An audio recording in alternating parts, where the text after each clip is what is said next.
దేశంలోనే అతిపెద్ద scam liquor scam, ఆ దర్యాప్తు ఏ దిశగా వెళ్తుందని మీకు అనిపిస్తుంది?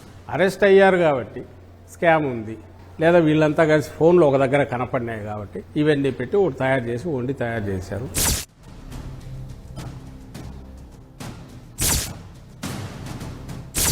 అరవై శాతం ఆర్డర్ కొంతమందికే ఇచ్చి వాళ్ళ దగ్గర కమిషన్లు తీసుకొని, నీకు నిజంగా అది అలిగేషన్ ఉంటే you can show the figures చూపొచ్చుగా, దేనికి ఎంత ఇచ్చారు, ఇప్పుడు ఎంత ఇస్తే అక్కడే తెలుస్తుంది కదా. నువ్వు దాని జోలికి పోవట్లే, వన్ సైడ్ చూపిస్తున్నావు.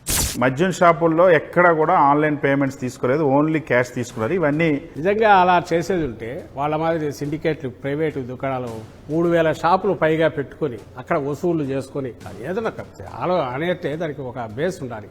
కానీ అసలు సాక్ష్యాలు లేకుండా మొత్తం రికార్డులన్నీ ధ్వంసం చేసేసారు. అసలు జరగలేదనేది వాళ్ళు ఆర్టీఐ కింద ఇచ్చింది. మీ లిక్కర్ స్కామ్ ని కప్పిపుచ్చుకోవడానికి ఇప్పుడు జరుగుతుంది liquor scam, Chandrababu liquor scam అని ప్రచారం చేస్తున్నారని.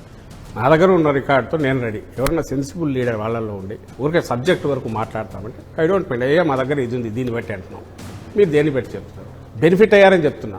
నకిలీ మద్యం వల్ల, నకిలీ బ్రాండ్ల వల్ల ఊపిరితిత్తులు పోయినాయి, కిడ్నీలు పోయినాయి.